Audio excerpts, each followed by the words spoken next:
Pessoal, bom dia! Bom dia! Muito bem. Então, espero que todos estejam se divertindo bastante com as aulas e também com os probleminhas que nós temos deixado aí para vocês à tarde. Lembrando que os problemas cujas soluções vocês ainda não apresentaram, continuem abertos. Vocês podem apresentar a qualquer momento durante a semana. Tá? Aliás, antes de começar, eu vou colocar aqui para vocês o endereço do meu blog experimental. É bem artesanal, tá?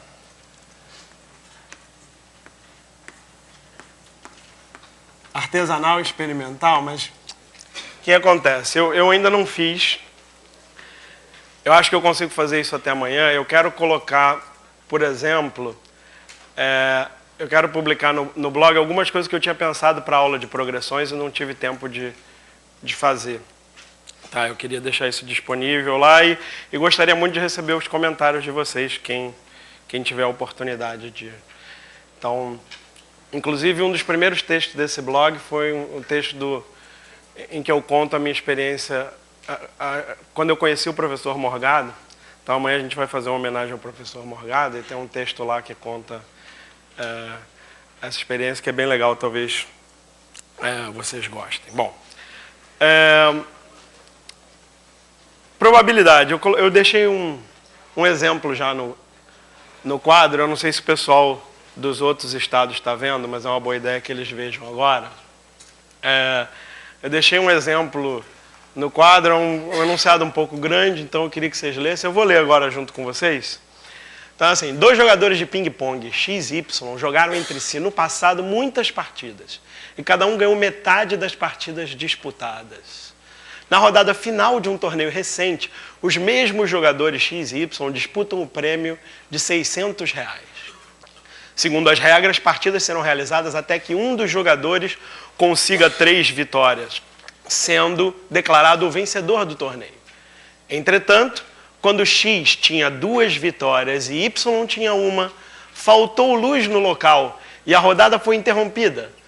Na impossibilidade de adiar a continuação para outro dia, o diretor do torneio determinou que o prêmio fosse dividido entre os 2 finalistas. E aí eu pergunto a vocês, qual é a forma correta de fazer essa divisão?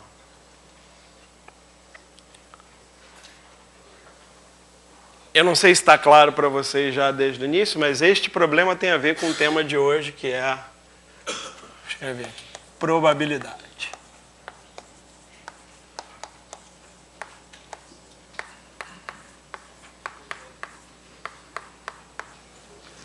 Então, enquanto vocês pensam nesta situação dos jogadores de ping-pong, eu quero que vocês vão pensando nisso, deixa o subconsciente pensar enquanto você escuta as outras coisas que eu vou falar. Tá? Vai pensando aí. Probabilidade. O que é? O que é probabilidade? A gente faz essa pergunta, o pessoal responde, é a chance de alguma coisa ocorrer, a possibilidade de alguma coisa ocorrer. Tá. E, enfim, quando a gente vai ensinar probabilidade, você pode ensinar probabilidade simplesmente resolvendo um monte de problema que pergunta qual é a probabilidade. E aí o seu aluno vai lá, faz a conta e acha uma resposta. Né?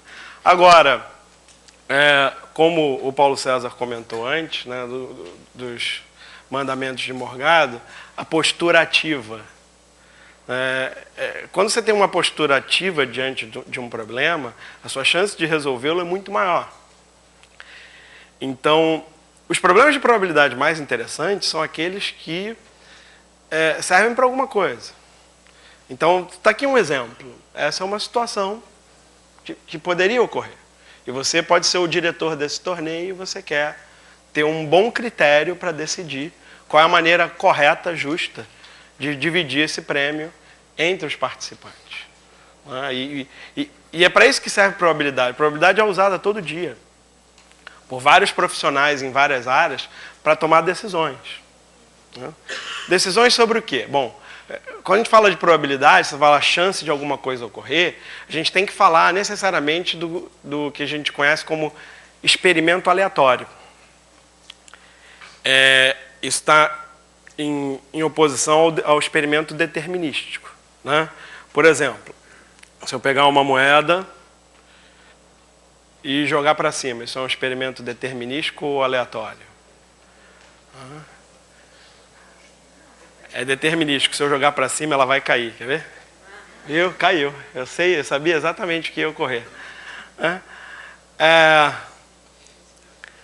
verdade é o seguinte, jogar para cima não é um experimento. O experimento é jogar para cima e observar algum tipo de resultado. Então, se eu jogo para cima e observo qual é a face da moeda que vai ficar para cima, aí sim, esse experimento é aleatório. Eu não tenho como saber, a priori, se vai sair cara ou coroa, antes de eu jogar a moeda. Eu jogo e agora eu sei. Você ainda não sabe, mas eu sei. Você ainda está na dúvida, pô, será que deu cara? Será que deu coroa? Tá certo? Então, isso é um experimento aleatório. Eu não sei qual é o resultado dele a priori. Tá certo? Tá, e aqui, essa divisão aqui? O que você sugere? Tá, então, antes disso, o que você está morrendo de vontade de sugerir? Com toda a sinceridade. Meio a meio, legal, pode ser. É uma maneira de pensar. Eu tenho a impressão de que se você sugerir meio a meio, o jogador X vai ficar um pouco chateado. Tenho essa impressão. Mas você pode pensar meio a meio. A maioria das pessoas aqui pensa, o X tem 2 vitórias, o outro tem uma, faz proporcional. Pô, dá R$400 para o X e R$200 para o Y. Proporcional às vitórias de cada um. Certo? Essa é uma forma de pensar. Mas talvez não seja a mais justa. Talvez não seja a mais correta. Certo? Porque a questão aqui é quem ganharia os R$600? Quem vencesse o torneio, certo? Então, quando você divide proporcional a 2 e a 1, você está baseado no passado, no que ocorreu no passado neste torneio. Mas o prêmio, ele vai ser dado baseado no que ocorrer no futuro. Baseado em quem vai ganhar o torneio ou não. E para ganhar o torneio, o X só precisa ganhar mais uma. Enquanto o Y, para ganhar o torneio, ele tem que ganhar 2. E aí? É um outro ponto de vista. Certo?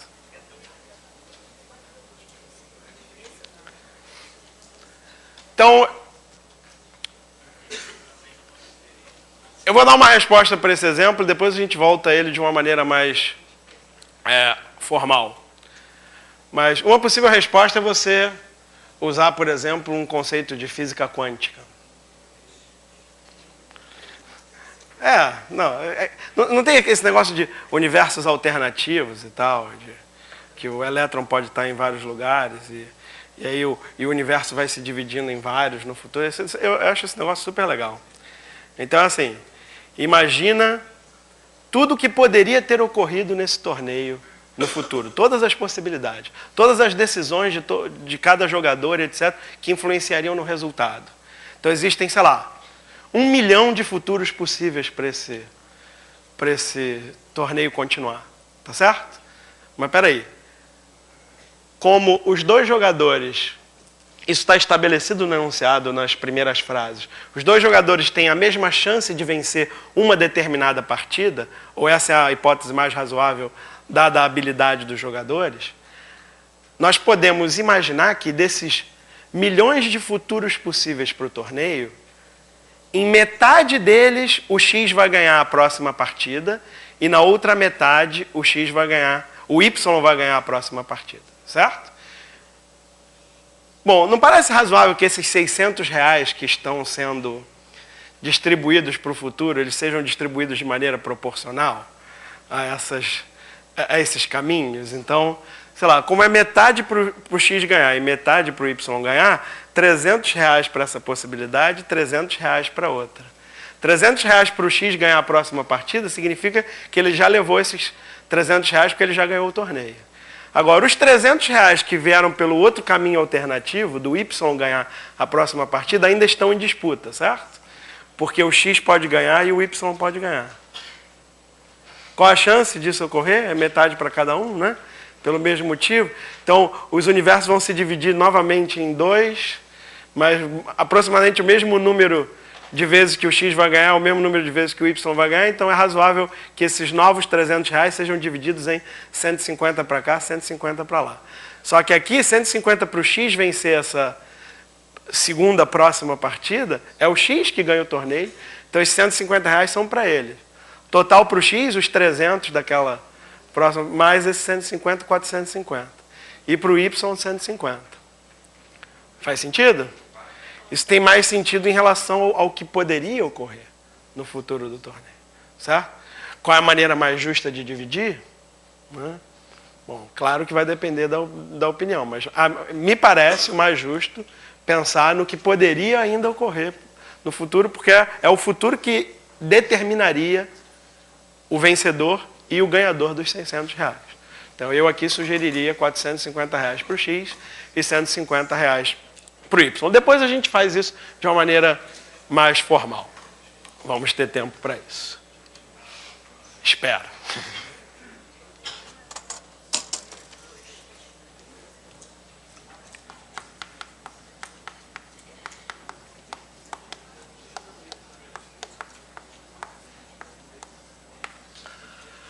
Bom, quando você considera um experimento aleatório, o conjunto de todos os resultados possíveis para esse experimento aleatório, a gente costuma chamar de espaço amostral, eu vou representar pela letra S. Tá? Então, conjunto dos resultados possíveis para um experimento aleatório. Eu vou escrever resumido. O que é muito importante dentro desse estudo de experimentos aleatórios é o conceito... Não, tem esse conceito de espaço amostral, fundamental, e o segundo conceito fundamental é o conceito de evento.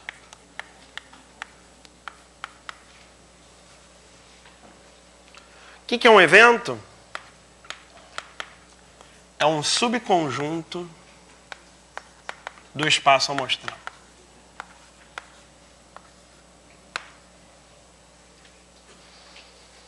É isso que a gente vai estudar em probabilidade. A gente vai estudar, a gente vai tentar dar uma medida numérica para chance de ocorrer um determinado conjunto de resultados. O que significa ocorrer um conjunto de resultados? Significa que todos os resultados do conjunto ocorrem? Não, né, gente? No experimento só tem um resultado. Quando eu digo que ocorreu um evento, eu quero dizer que ocorreu qualquer um dos resultados que pertencem a este evento. Tá? Exemplo.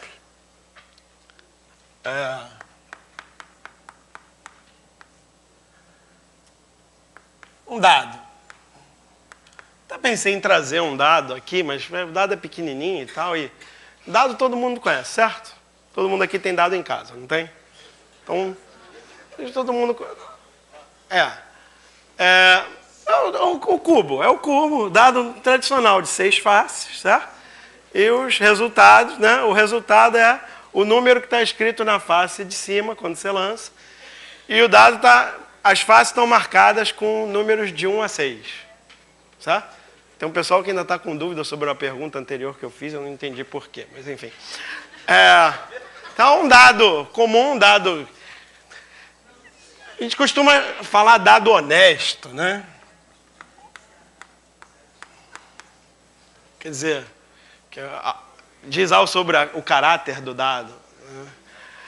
Mas, enfim, na verdade, num problema de probabilidade, quando a gente fala em dado, sem dizer outra palavra, honesto ou não, nós supomos que seja um dado honesto, supomos que seja um dado comum, que são 6 faces, com números de 1 a 6.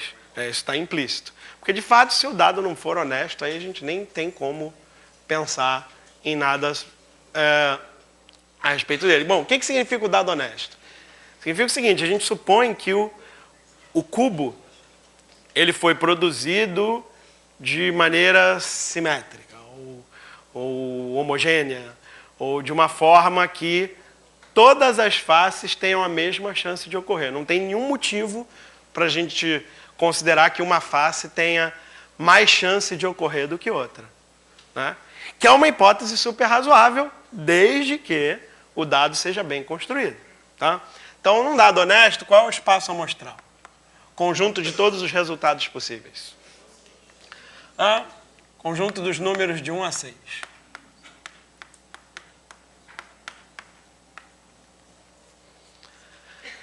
Tá, e aí, dentro desse conjunto, o que a gente quer é criar uma probabilidade. O que é uma probabilidade? É uma maneira de,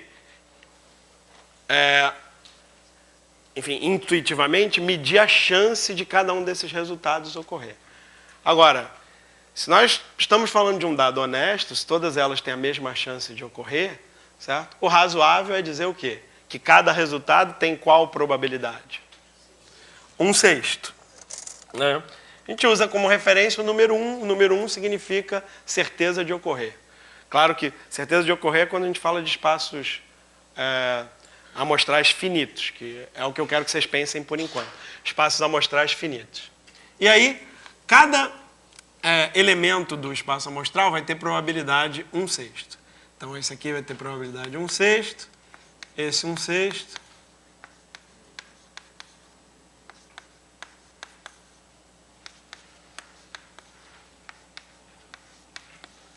tá? Exemplo de um evento dentro desse espaço amostral. Então, evento. O resultado é par. Isso é um evento? Para ser evento tem que ser subconjunto do espaço amostral. O resultado é par. É um subconjunto do espaço amostral? Representa um subconjunto. Que subconjunto é esse? Chamar de A. O evento A, então, é 2, 4, 6. Certo? Isso é um subconjunto do espaço amostral. Como é que você acha razoável definir a probabilidade deste evento A? Ora, o evento A é composto por 3 resultados, cada um dos quais tem probabilidade 1/6. O que você acha razoável dizer que é a chance de qualquer um deles ocorrer? É razoável dizer que é a soma das probabilidades. 1/6 mais 1/6 mais 1/6 igual a 3/6. Quando eu digo é razoável dizer, é porque tudo isso aqui são definições. E a gente não tem por que explicar definições. Certamente a gente não demonstra uma definição. Mas a gente pode motivar uma definição. Por que motivo a gente adota essa definição? Isso aqui é super razoável. De fato, isso aqui é super razoável por um outro motivo, que é a origem do cálculo de probabilidade. É dizer, peraí, são 6 resultados possíveis, dos quais 3 são favoráveis ao meu evento. Então eu tenho 3 chances de ocorrer o que eu quero de um total de 6. Aí que está. Como nós estamos considerando esse espaço o que a gente chama de um equiprovável, como nós estamos considerando que todas essas chances são equivalentes, que você tem a mesma possibilidade de ocorrer, então faz sentido dividir. É 3 casos favoráveis sobre os 6 possíveis, certo? Que é a mesma coisa que somar as probabilidades de cada um. Por que é importante você entender que é a mesma coisa que somar as probabilidades de cada um? Porque os casos mais interessantes, e são os casos nos quais eu quero concentrar essa conversa nossa de hoje, são os espaços não equiprováveis. Porque quando você tem espaços equiprováveis, e você tem que ter certeza que o espaço é equiprovável antes de usar isso, né? Muita gente bobeia nisso e esquece de verificar se o espaço realmente é equiprovável. Quando você tem espaços equiprováveis, todos os resultados têm a mesma probabilidade, aí basta contar casos favoráveis, casos possíveis e dividir. E essa foi a aula do Paulo César. Quer dizer, isso é combinatória, que é muito útil em probabilidade. No entanto, existem problemas interessantíssimos de probabilidade, nos quais a dificuldade não é contar.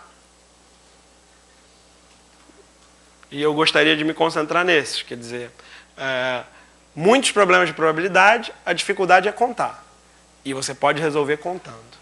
Outros não. Você precisa ter uma compreensão mais profunda do que significa probabilidade. Eu queria me concentrar nesses casos. Tá? Então,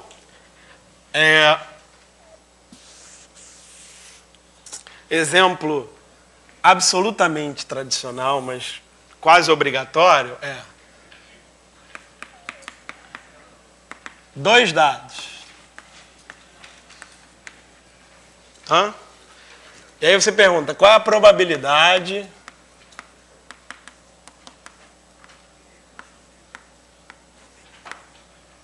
de obter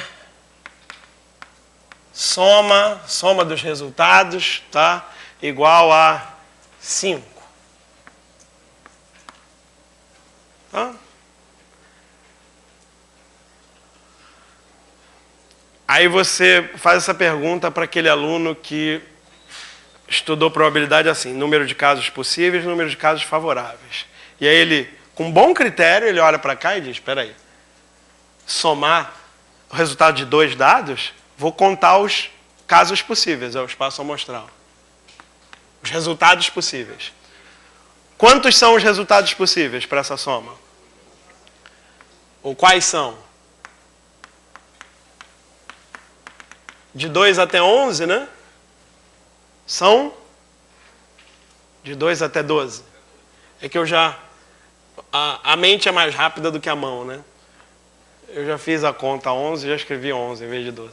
São 11 resultados, né? De 2 a 12, certo? E aí o cara vai lá e diz, pô, são 11 resultados possíveis.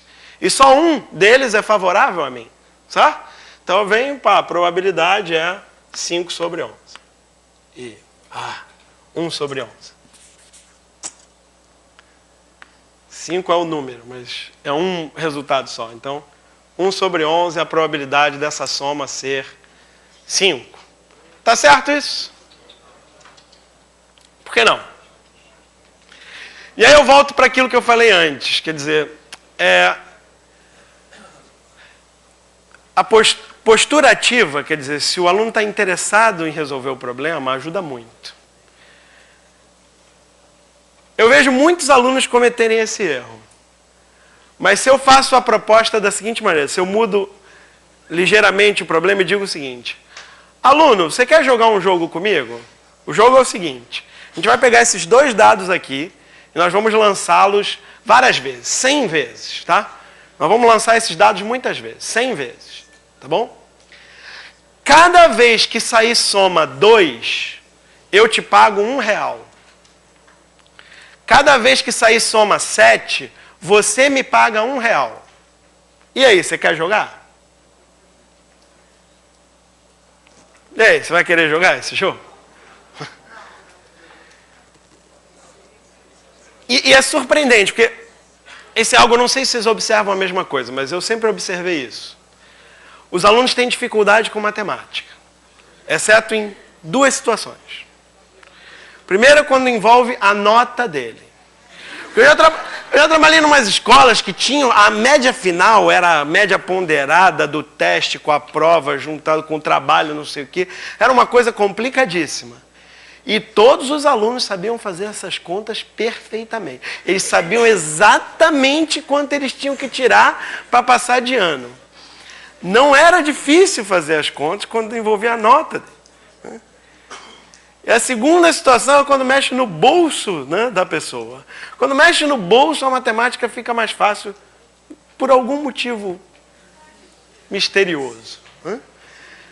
Então é isso. Se eu faço a perguntar qual a probabilidade da soma 5, muitos alunos erram e falam 1 sobre 11. É comum.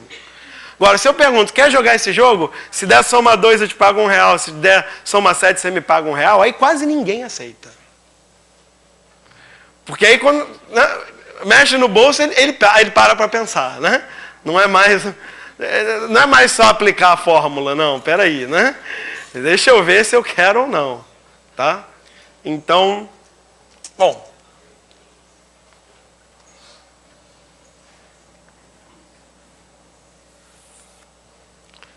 então, é claro que o erro aqui não é listar os casos possíveis, isso está certo. O erro é supor que todos eles têm a mesma probabilidade de ocorrer. Tá? E o que é razoável supor aqui? Por exemplo, de quantas maneiras você consegue obter a soma 2? Uma só, certo? Então, sei lá, para acelerar um pouquinho o processo, chama de x a probabilidade de sair soma 2. Qual a probabilidade de sair soma 12? Vai ser a mesma, né? Porque só tem um jeito de obter soma 12, que é o resultado 6 e o resultado 6. Certo? Tá, de quantas maneiras você pode obter a soma 3? Legal, 2. Alguém acha que é uma só? Ah, muito bom. Porque eu não falei se os dados eram distintos ou idênticos, né? Se eu tivesse falado 2 dados idênticos, e aí?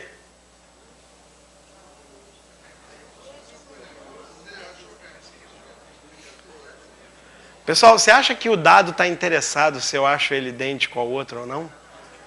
Pô, né? O dado é o dado, né? Ele tem a identidade dele, mesmo que você não reconheça isso, né? Então, esse negócio de dados idênticos, eles não são idênticos, são 2. Então, são 2, certo? Se você tiver a brilhante ideia de pintar um dos dados, né, com tinta vermelha, bom, desde que o outro não seja vermelho também, lá, ou desde que ele já não seja vermelho, mas você acha que isso vai alterar alguma coisa a probabilidade de algo ocorrer aqui? Não. Então, de fato, é diferente. Sair um num dado e 2 no outro, ou vice-versa. Se é diferente, são 2 possibilidades distintas. Então, é razoável, né, admitir que, né, como os dados são honestos, etc., é razoável admitir que essa probabilidade seja o dobro de x, certo? Que é a mesma coisa que vai ocorrer com o 11, certo? Tá? Bom, e assim por diante, né? Eu não vou fazer todos os casos aqui, mas é muito simples ver que isso vai ficar... O que vai ficar? Vai ficar 2x, o próximo 3x, 4x, 5x, 6x, e depois começa a voltar, né? Depois volta para 5x, etc., e vai até o x. Certo? Como eu desejo que, e é uma mera convenção, mas eu desejo que a probabilidade do espaço todo seja igual a 1, eu quero que a soma dessas coisas todas seja 1. Quanto dá a soma dessas coisas todas aqui? Aqui dá para fazer soma de PA, né? Para usar outra aula, se você quiser. Mas não precisa também. De 1 até... Isso, de 1 a 5 2 vezes mais 6. De 1 a 5 dá quanto a soma? 15, né? Não é 15? Eu lembro de boliche, assim, né? Aquelas coisas de boliche, tem 15, né? 15, 30, 36. É isso? 36, nossa. Curioso, né? Então, 36x igual a 1. X igual a 1 sobre 36. Então, é razoável considerar que nesse espaço amostral, a probabilidade de sair soma 2 é 1 sobre 36, de sair soma 3 é 2 sobre 36, que é, na verdade, que pode ser simplificado para 1 sobre 18, e assim por diante. Tá?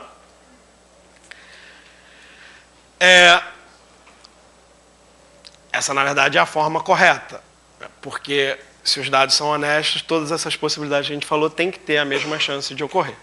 Tá? E aí a probabilidade de sair soma 5, qual é? 5 sobre 36, né? Não, não é 5. É 4. O 5 é 4. Isso. 4 sobre 36, que é 1/9. A probabilidade de sair soma 7 é 6 sobre 36, que é 1/6, que é a maior. Né? A maior de todas é a soma 7. Tá.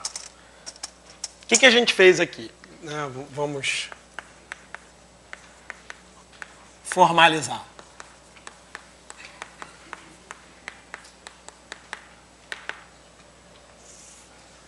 O que é a probabilidade? Bom, o conjunto das partes do conjunto S é uma maneira de representar isso, é o conjunto dos eventos que são subconjuntos, né, de S.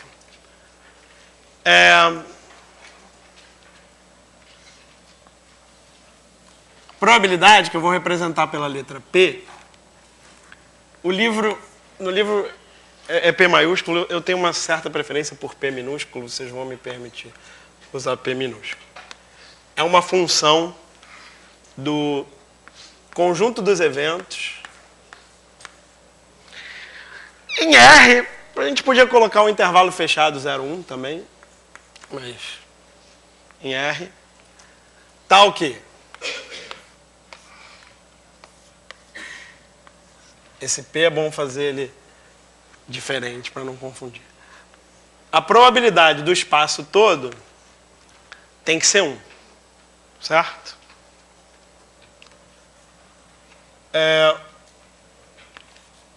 A probabilidade de qualquer evento tem que estar entre 0 e 1.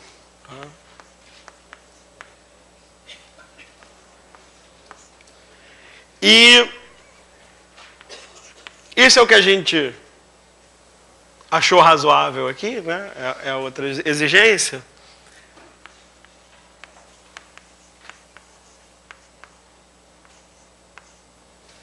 Se a interseção é vazia, quer dizer, se os conjuntos têm interseção vazia, os conjuntos são disjuntos, a gente diz que esses eventos são mutuamente exclusivos ou excludentes. Então, o que a gente quer que aconteça para essa função realmente representar o que a gente entende por probabilidade? Fala aí, fala aí. Isso é importante. Dois eventos são disjuntos. O que a gente quer que aconteça com as probabilidades desses eventos?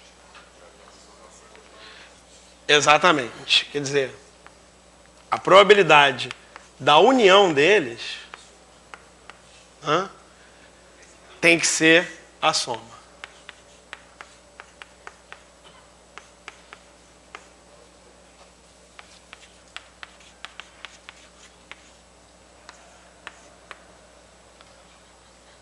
Tá? Então, existem problemas em que geralmente, mediante algum tipo de modelo equiprovável, como foi isso aqui. Partindo de algum tipo de modelo equiprovável, nós chegamos a uma distribuição, como essa que a gente fez, certo? E existem situações em que essa distribuição de probabilidade já foi feita, ou se supõe que ela já foi feita. Uma maneira de fazer isso, uma maneira importante na prática, é por estatística, né, que é a ciência irmã. Quer dizer, você estuda, você constrói lá um dado não muito simétrico ou com um centro de gravidade, e aí você quer saber qual a probabilidade de sair em cada face. Como é que você vai fazer isso? Né? O jeito prático é jogar ele várias vezes, ir anotando os resultados e ver a frequência com a qual cada resultado aparece. Tá?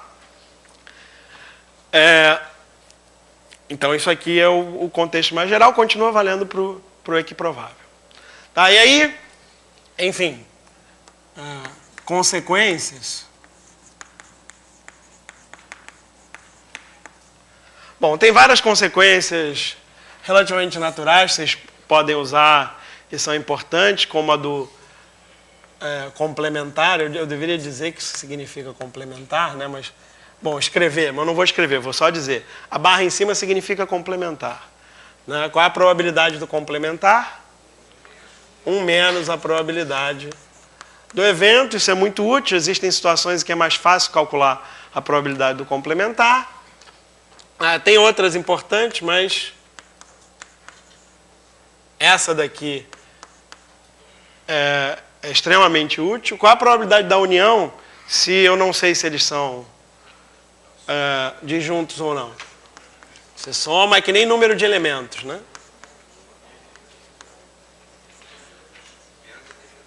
Menos a probabilidade da interseção. Tá, então tem... E tem outras que você pode deduzir a partir daqui.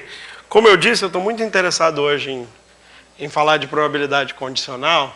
Não, eu não disse isso, né? Eu disse que eu estava interessado em falar de probabilidade de espaços não equiprováveis. Mas dentro dos espaços não equiprováveis, de longe, o conceito mais útil é o conceito de probabilidade condicional.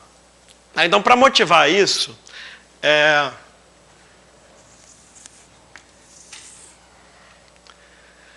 vamos fazer um exemplo muito simples.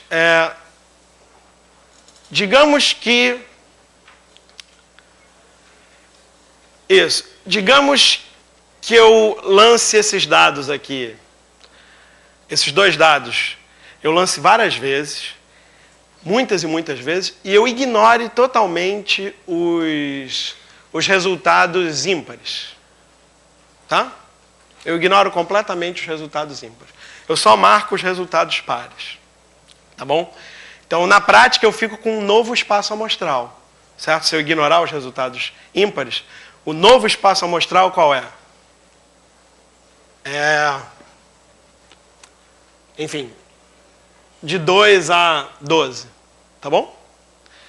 A minha pergunta para vocês é o seguinte. Se eu ignoro os resultados ímpares, antes de eu ignorar, eu observo que a soma 4, ela saía aproximadamente o triplo de vezes da soma 2, certo? Eu pergunto a você, eu ignorei os resultados ímpares? A soma 4, qual vai ser a relação entre o número de resultados da soma 4 com o número de resultados da soma 2, se eu ignorei os ímpares? Antes era o triplo, e agora? Peraí, eu apaguei algum resultado 4 quando eu apaguei os ímpares? Eu apaguei algum resultado 2 quando eu apaguei os ímpares?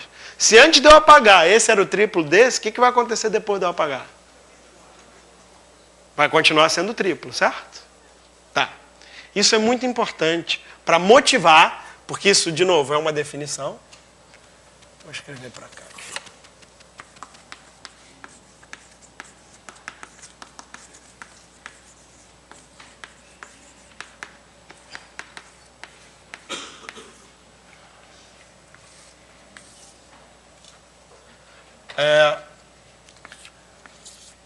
Então, digamos que esse aqui é o espaço S. Dentro de S tem um evento A. E também tem um evento B. Tá certo? E eu quero calcular a probabilidade de ocorrer o evento B na certeza que já ocorreu o evento A. É como se lê isso daqui, tá? Então, assim, eu já sei que o A ocorreu. Eu tenho certeza disso. Sabendo que o A já ocorreu, qual é a probabilidade do B ocorrer? Bom, pensa comigo uma coisa. Tem um monte de resultadinho aqui, tá? E aqui fora também. Cada resultado desse leva uma etiqueta, que é o número, o valor daquela função, que é a probabilidade, tá? Então, já defini uma função probabilidade aqui. Então, cada númerozinho desse tem uma etiqueta. Agora, eu te dou uma informação adicional. O evento A já ocorreu, certo? Bom, o que vai acontecer com a probabilidade de todos os resultados que estão fora do A? Tem que ir tudo para zero, concordam? Se eu já sei que o A ocorreu, nada fora do A pode ocorrer. Então, todos esses vão ter que ir para zero. Tá legal? Só os que estão dentro do A é que podem realmente ocorrer agora. Então, na prática, eu fico com um novo espaço amostral. E eu gostaria de fazer uma nova distribuição de probabilidades dentro desse novo espaço amostral que preserve as propriedades de uma função probabilidade, mas também que... E essa é a nossa motivação, certo? Não é uma demonstração, cuidar, é só a motivação para a definição que vai vir agora. É altamente desejável que a relação entre os resultados que continuam valendo permaneça. Quer dizer, se a chance desse cara ocorrer era o triplo desse cara ocorrer e os dois continuam podendo ocorrer, eu quero que essa relação permaneça. Eu quero que continue um o triplo do outro. Como é que se faz isso?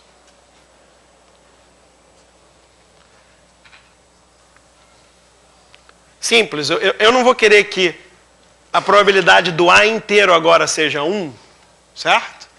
Como é que eu modifico todas as etiquetas que estão grudadas nos resultados do A? Como é que eu modifico todas elas de forma a manter a proporção entre elas e, ao mesmo tempo, fazer com que a soma toda seja 1? Bom, qual era a soma toda antes? Era P de A, não era? Como é que eu faço o que era P de A virar 1?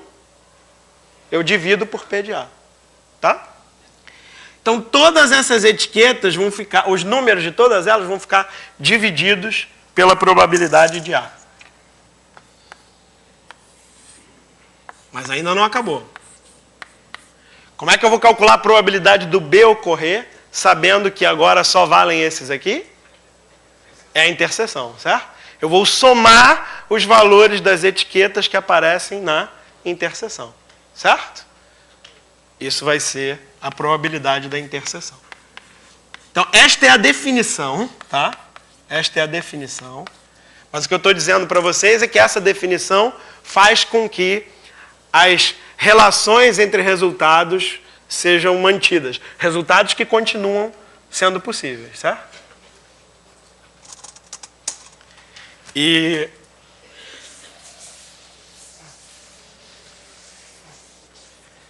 essa definição a gente usa assim, mas a gente usa mais de outro jeito.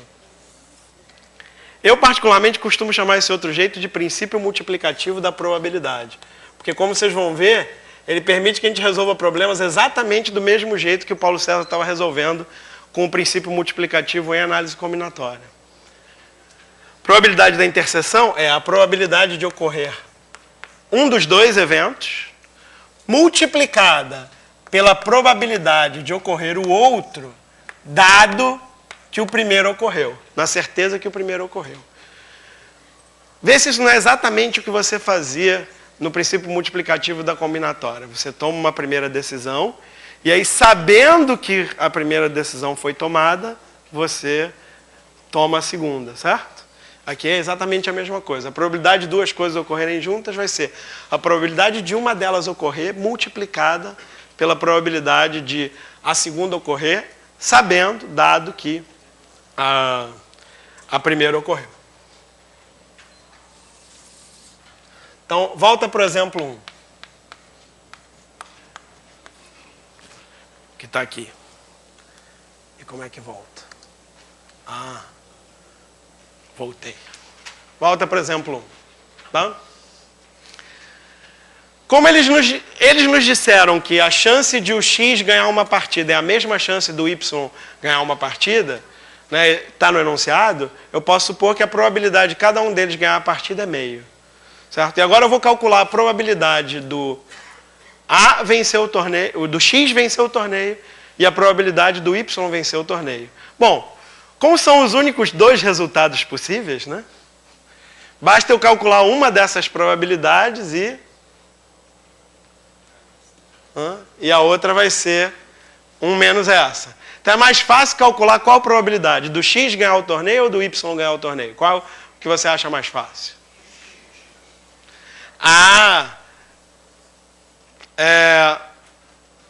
Mandamento de Morgado. Não adie dificuldades.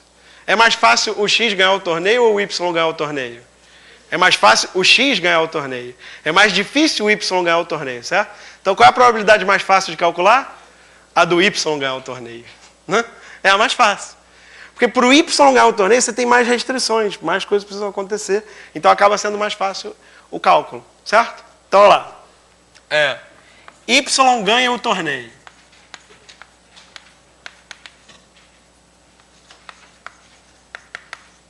O que tem que ocorrer para o Y ganhar o torneio? Duas coisas têm que ocorrer, certo? Quais?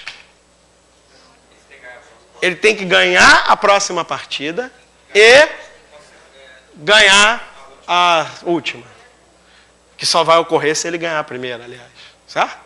Qual é a probabilidade do Y ganhar a próxima e, dado que ele ganhou... Bom, ganhar a próxima e também ganhar a última. Bom, é a probabilidade dele ganhar a próxima multiplicado pela probabilidade de ele ganhar a última sabendo que ele ganhou a próxima. Certo? Legal isso. Então vamos lá. Probabilidade dele ganhar a próxima partida. É a probabilidade dele ganhar qualquer partida. Meio. Multiplicado por probabilidade dele ganhar a última partida sabendo que ele ganhou a primeira. Bom, a primeira das próximas, certo? A anterior. Sabendo que ele ganhou a anterior, qual a probabilidade dele ganhar a próxima? Né? Você diz, não, peraí.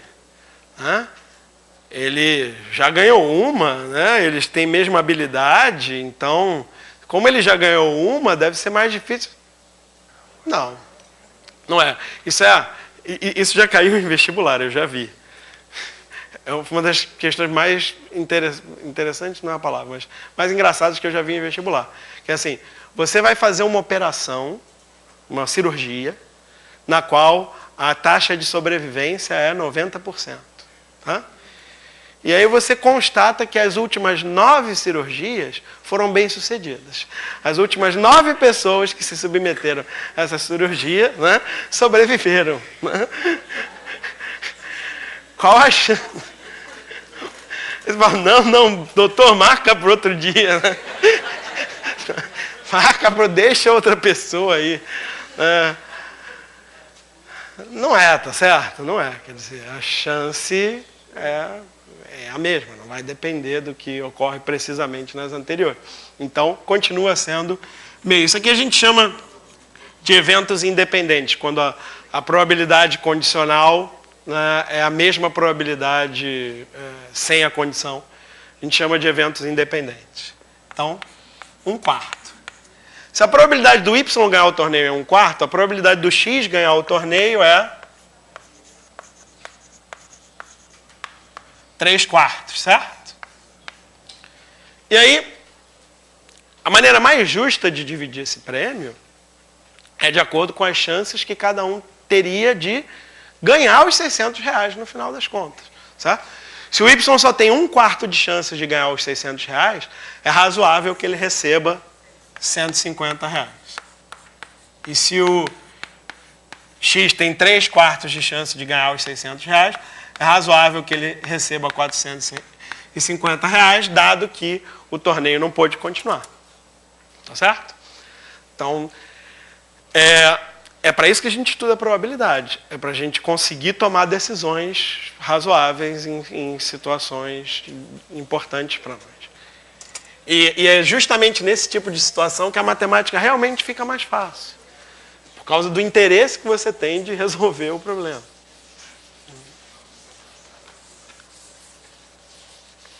Isso acontece o tempo todo, né? O que acontece no mercado financeiro, por exemplo, o tempo todo, no mercado livre, etc., que os preços, por exemplo, das ações das empresas são públicos e conhecidos, etc. Tem as ofertas de compra e de venda.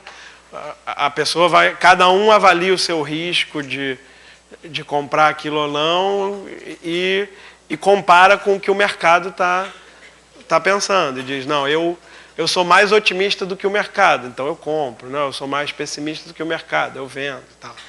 Porque as pessoas, na vida real, é difícil você ter uma avaliação precisa desses riscos e dessas possibilidades. Mas é importante você ter ferramentas para entender. Pelo menos para entender como é que você está tomando a sua decisão, baseado em que você está tomando a sua decisão.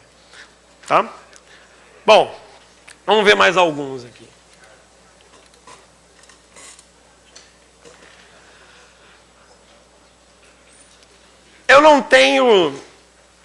Eu não garanto a precisão desses dados, não, mas eu sei que em algum momento, em algum lugar, esses dados eram aproximadamente verdadeiros.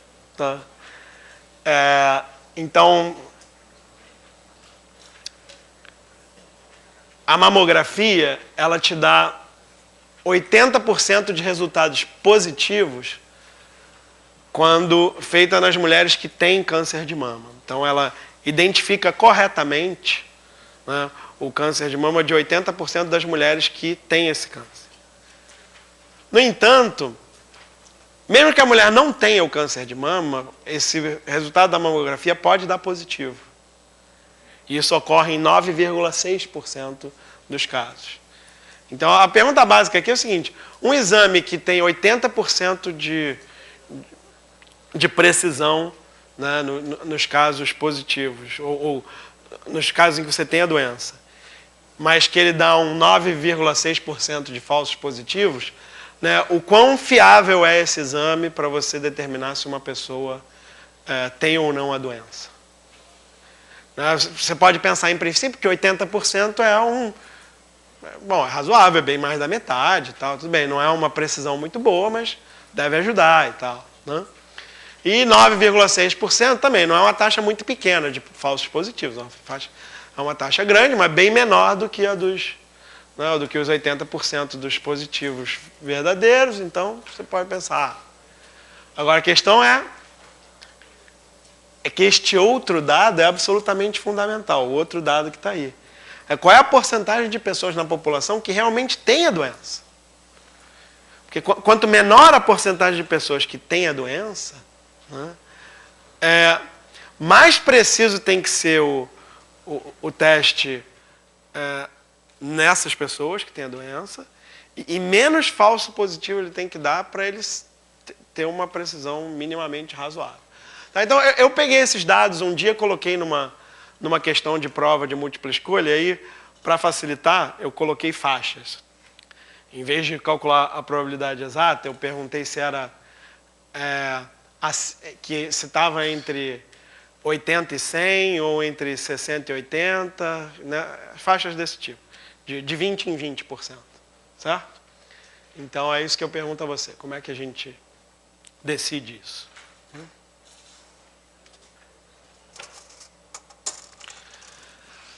Tá claro que você pode fazer isso de uma maneira muito intuitiva. Curiosamente, estava pesquisando ontem na internet, eu li um artigo sobre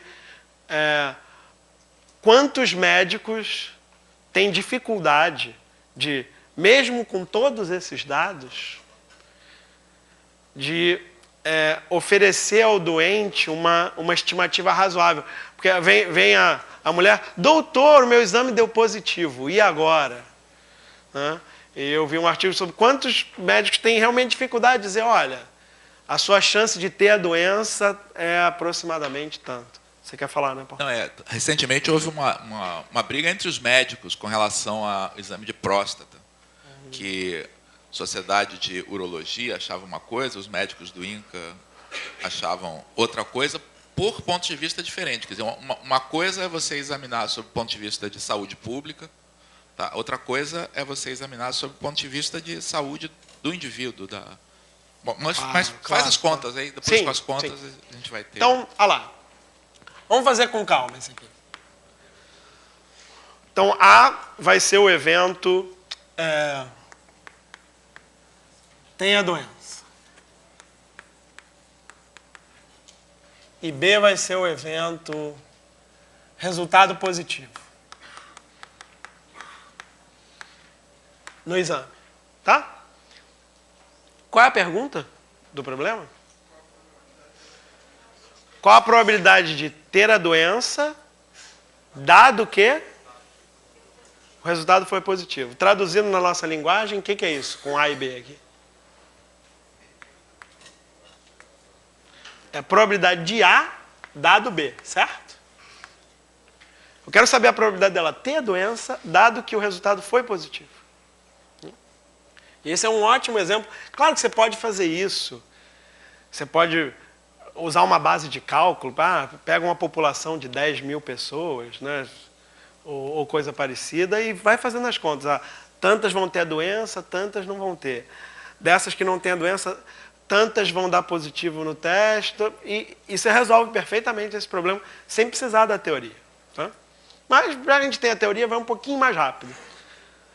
Qual a probabilidade de A dado B? É a probabilidade da interseção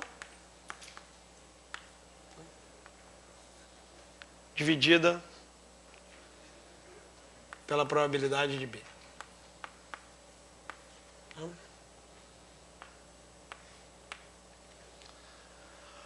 Como é que eu calculo a probabilidade da interseção? Eu vou usar o contrário, né?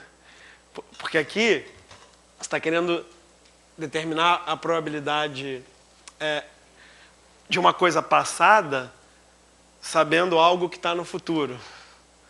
Né? Porque ter a doença ou não veio antes dela fazer o teste. E normalmente é mais fácil inverter. Né? Então é isso que a gente vai fazer aqui. Como é que você vai calcular a probabilidade da interseção?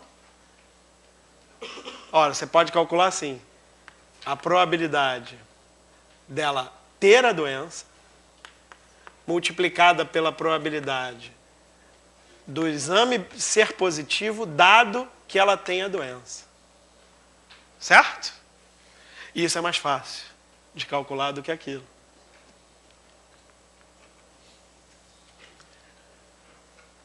E para calcular a probabilidade do exame ser positivo, aí é aquela história do depende, né?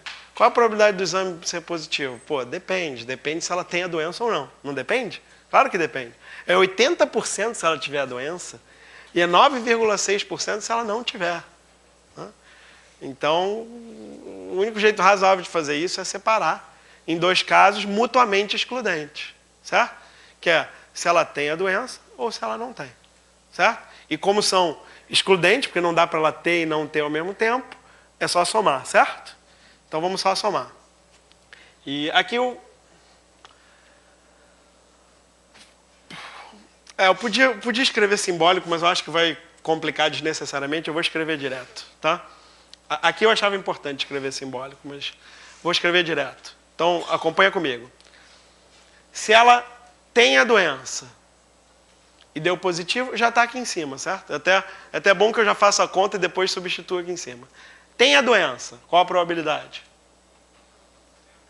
1%. Tem a doença, 1%.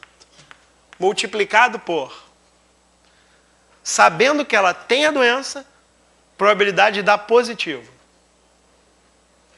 Viu lá? 80%. Tá bom? O que eu estou calculando aqui embaixo? A probabilidade de dar positivo. A probabilidade de dar positivo é a probabilidade de dar positivo sabendo que ela tem a doença, mais a probabilidade de dar positivo sabendo que ela não tem a doença. Concorda? Isso cobre todos os casos. Então, ela não tem a doença. Qual a probabilidade? 99%. E dado que ela não tem a doença, qual a probabilidade do exame ser positivo? 9,6%. Tá? Então, a conta que a gente está fazendo aqui é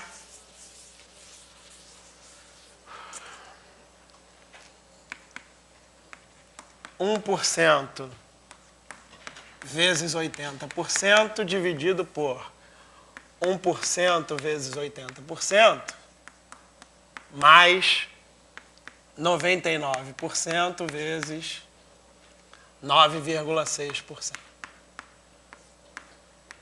Bom, você consegue, sem precisar fazer muita conta, saber em que faixa está isso, de 0 a 20%, ou de 20% a 40%, ou etc.? Em que faixa está isso? O que é 1% de 80%? Um 0,8%, né? Que vai ser o 0,8% daqui. E aqui embaixo, o que você tem? Quase 100%, né? Multiplicado por quase 10%. Então, o que é isso?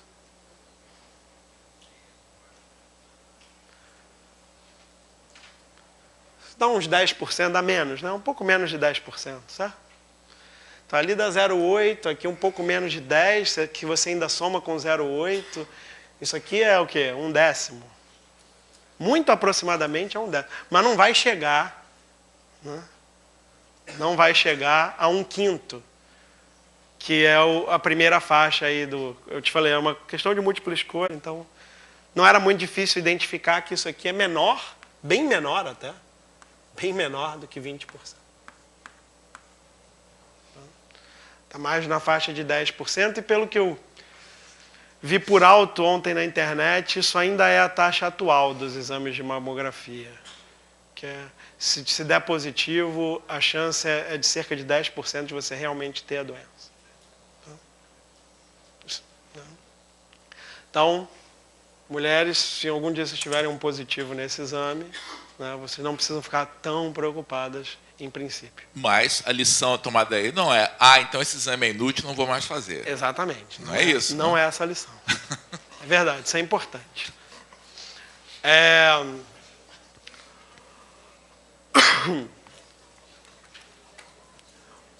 Porque, claro, o exame te dá uma primeira indicação e uma necessidade de você continuar investigando. Essa que é a ideia. É claro que se você fizer... Porque se depois você tem um outro teste... Porque é isso, se a gente começar a falar disso, né? Tem a questão do custo também. Quanto custa esse teste, quanto custa um teste mais elaborado? Se esse teste é muito mais barato que o outro teste que tem uma eficiência muito maior, pode fazer muito mais sentido para efeito populacional você fazer esse em todo mundo e depois só filtrar o que apareceu. Então, tem uma série de questões que a gente pode avaliar. Eu vou... Tem custo, tem o fato do exame ser mais ou menos invasivo, etc. Exatamente. Tem a questão... Essa questão do quanto o exame... Qual é o estresse que o exame gera na pessoa que está fazendo o exame. Tudo isso tem que ser levado em conta. Muito bem. Bom, em vez de trazer aquele problema clássico das 3 portas que tem bodes e carros, se alguém já viu e tal, e a gente vai ficar aqui 40 minutos discutindo, um fala uma coisa, outro fala outra coisa, etc. Eu trouxe um bem parecido, mas que é, pelo menos na minha experiência, é menos polêmico, mas que é igualmente instrutivo.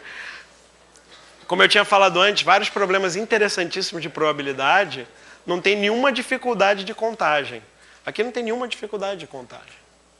São só 2 gavetas e 4 bolas. Você conta aqui o que você quiser. A questão é diferente, é conceitual. Então tem uma gaveta com 2 bolas brancas e uma outra gaveta com uma bola branca e uma bola preta.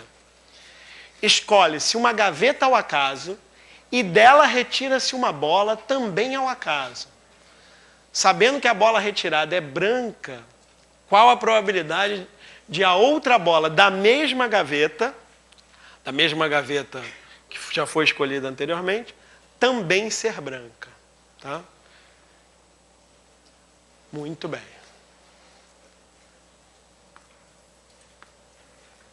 E aí? Alguma ideia?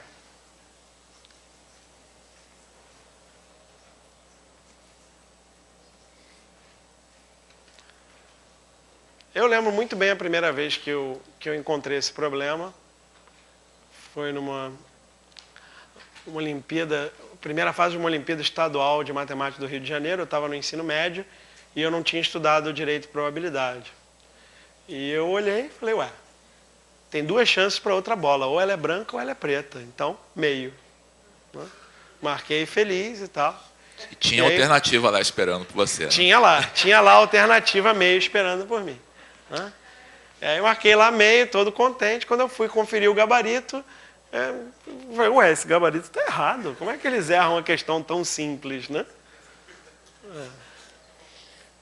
É meio? Não é meio. Tá?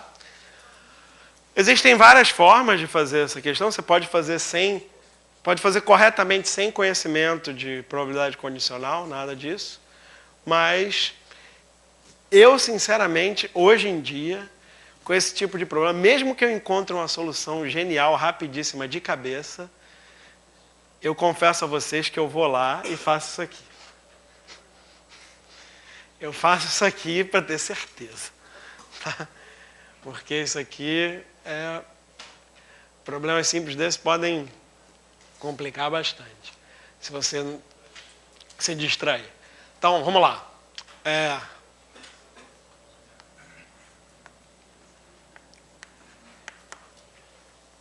O que eu quero? Branca, branca. Então, A primeira bola é branca.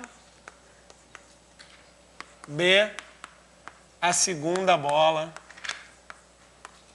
é branca. O que eu estou chamando de primeira bola e segunda bola, para deixar claro? Qual é o experimento aleatório? O experimento aleatório envolve duas etapas. Primeira etapa, escolher uma das duas gavetas. Qual a probabilidade de cada uma dessas escolhas ser feita? Meio, porque ele fala aleatoriamente, não diz outra coisa, ele está te dizendo que é para supor isso. Ele está dando essa informação implicitamente no enunciado. Então, duas gavetas, mesma chance de escolher cada uma. Escolhida uma determinada gaveta, a segunda etapa é escolher uma primeira bola de dentro desta gaveta que já foi escolhida na primeira etapa. E o que eu estou chamando de segunda bola é a outra bola desta mesma gaveta que já foi escolhida na primeira etapa. Tá? Então, evento A, a primeira bola é branca, evento B, a segunda bola é branca. De acordo com a linguagem de probabilidade condicional que a gente está desenvolvendo, o que o enunciado pede para a gente calcular? A probabilidade da segunda bola ser branca, dado que a primeira é branca. Certo? Como é que se calcula isso? Fala aí que você está falando muito pouco. Fala aí, como é que se calcula isso? Probabilidade de quê? Fala mais alto. Interseção de quê? Tá bom, exagerei. Dividido por quanto? Probabilidade de A. Excelente. Muito bom, vamos calcular essas coisas aqui. Qual a probabilidade da interseção? O que significa a interseção? Hein? Muito bom. Alguém disse ali, significa escolher a gaveta que tem duas bolas brancas. Perfeito. O evento escolhi a gaveta com duas bolas brancas é o mesmo evento, por quê? Porque tem os mesmos elementos desse evento aí. Certo? Concordam? Bom, qual é a probabilidade de eu escolher a gaveta que tem duas bolas brancas? É uma gaveta de duas com mesma probabilidade, isso é meio. Perfeito. Isso é escolher a gaveta com duas bolas brancas. Ficou claro isso? Muito importante. Probabilidade de A. O que é A?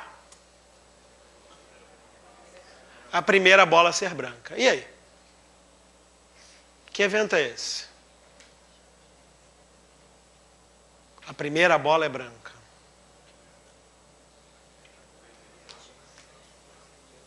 Isso é a união de dois eventos mais simples, que são escolhi a gaveta, era bom chamar uma primeira gaveta, vamos chamar na mesma ordem que está. Então a primeira gaveta tem duas bolas brancas. Então escolhi a primeira gaveta e a primeira bola que eu escolhi é branca, não é assim? E o outro evento qual é? Escolhi a segunda gaveta e a primeira bola que eu escolhi é branca. Certo? Vamos lá. Escolhi a primeira gaveta, meio. E, dado que eu já escolhi a primeira gaveta, qual a probabilidade de a primeira bola que eu vou retirar ser branca? 1. Certo? Porque a primeira gaveta tem duas brancas. Se eu já escolhi, pronto. Mais. Probabilidade de eu ter escolhido a segunda gaveta. Meio. Multiplicada por a probabilidade de, sabendo que eu escolhi a segunda gaveta, e essa informação é ótima, porque agora eu sei que essa gaveta tem uma branca e uma preta, eu vou escolher aleatoriamente uma das duas, qual a probabilidade de eu escolher a branca? Meio. Certo? Quanto dá isso aqui? 1/2 dividido por 1/2 mais 1/4. 3/4, né? O que é isso? 2/3.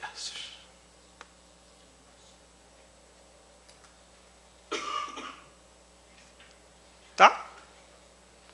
Surpreendente? Depois da gente fazer, usando a teoria direitinho, né, que realmente eu acho que para um problema como esse é o melhor caminho, eu pelo menos fico mais seguro se eu fizer desse jeito, confio mais. Mas depois de olhar 2/3, peraí, 2/3? Bom, são 4 bolas. Uma preta e 3 brancas, certo? Qualquer uma das 4 bolas tem a mesma chance de ser a minha primeira bola, vocês concordam? Repara que se uma das gavetas tivesse 2 bolas e a outra gaveta tivesse 3 bolas, eu já não poderia fazer essa afirmação. Mas como as 2 gavetas têm o mesmo número de bolas, qualquer uma das bolas tem a mesma chance de ser a primeira bola que eu escolhi, certo? Então, das 3 bolas brancas, certo? Todas as 3 têm a mesma chance de ser a minha primeira bola, certo? Agora, dessas 3 bolas brancas,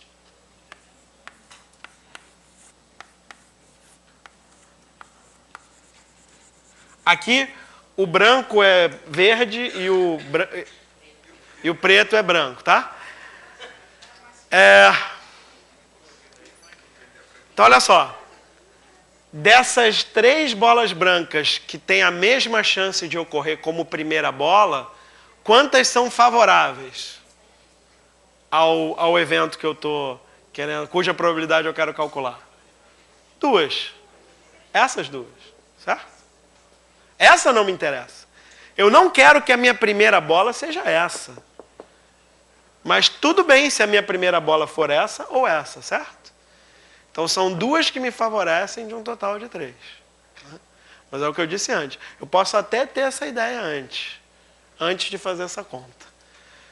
Mas eu confesso que, mesmo tendo essa ideia, eu só vou ficar tranquilo de que a resposta é essa se eu usar a definição, né? O conceito de probabilidade condicional. Tá bom? Bom, a gente começou atrasado, vou usar o mesmo.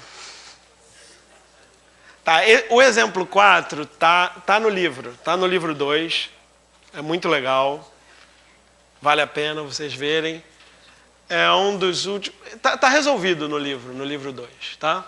Eu queria comentar muito rapidamente o exemplo 5, eu não vou resolver. Mas além de ser uma classe de problemas interessantíssima, eu deixei para vocês hoje, nos exercícios de hoje, um outro relacionado a esse. Então vale a pena pelo menos a gente